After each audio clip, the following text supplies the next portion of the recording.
This plastic system kills dreams. It destroyed the potential we are born with. It doesn't want greatness. It rewards mediocrity. It turns us into obedient sheep.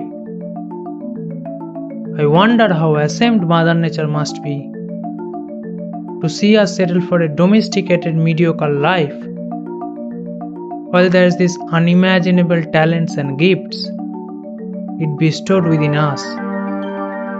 Such terrible shame, such unbearable guilt.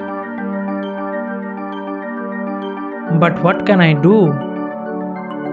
It takes an otherworldly devotion to follow the instinct that Mother Nature has whispers in my heart. Every dream has its cost.